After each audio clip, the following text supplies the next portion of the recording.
Child's History of the World by Virgil M. Hillyer. How things started. Once upon a time, there was a boy, just like me. He had to stay in bed in the morning until 7 o'clock until his family was ready to get up. So did I. As he was always awake long before this time, he used to lie there and think of all sorts of curious things. So did I.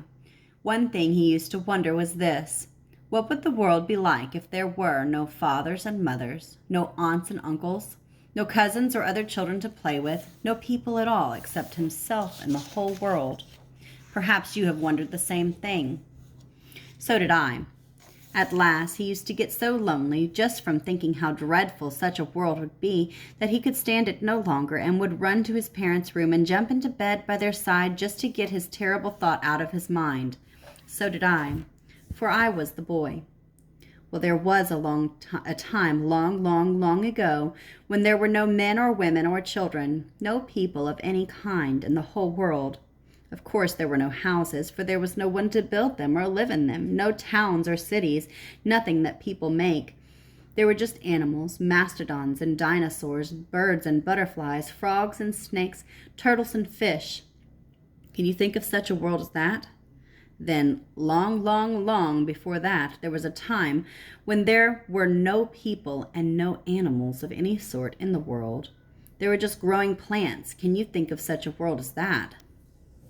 Then, long before that, there was a time when there were no people, no animals, no plants in the whole world. There was just bare rock and water everywhere.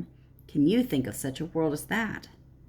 Then, long, you might keep on saying long, all day and tomorrow and all next week and next month and next year, and it would not be long enough. Before this, there was a time when there was no world at all. No world at all. Only the stars and God who made the stars. Now, real stars are not things with points like those in the corner of a flag or the gold ones you put up on a Christmas tree. The real stars in the sky have no points.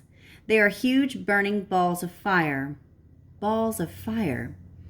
Each star, however, is so huge that there is nothing in the world now anywhere nearly as big.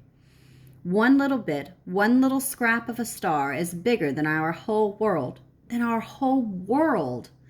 One of these stars is our sun. Yes, our sun. The other stars would look the same as the sun if we could get as close to them. But at that time, so long ago, our sun was just a big, round, white, hot ball as we see in the sky today. It was then more like the fireworks you may have seen on the 4th of July. It was whirling and sputtering and throwing off sparks. One of these sparks, which the sun threw far off, got cool just as a spark from a crackling log in a fireplace gets cool. And this cooled off spark was, what do you suppose? See if you can guess. It was our world.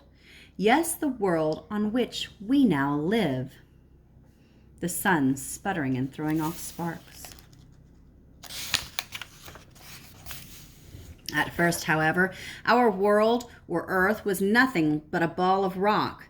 This ball of rock was wrapped around with steam, like a heavy fog.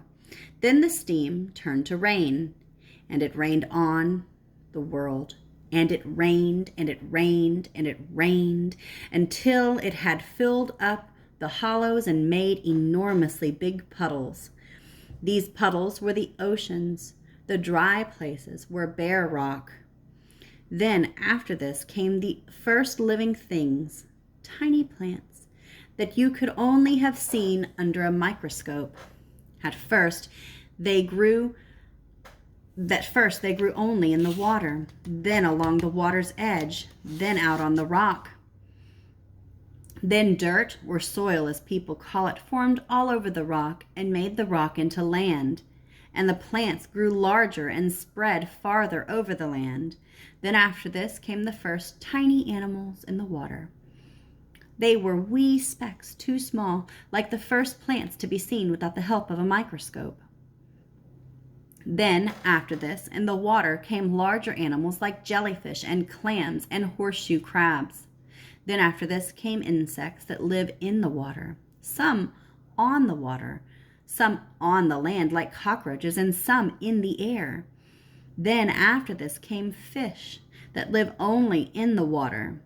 After this came animals like frogs called amphibians that live in the water and also on the land. Then after this came reptiles like snakes, turtles, lizards, and huge dinosaurs. Then after this came reptiles like snakes, turtles, lizards, and huge dinosaurs.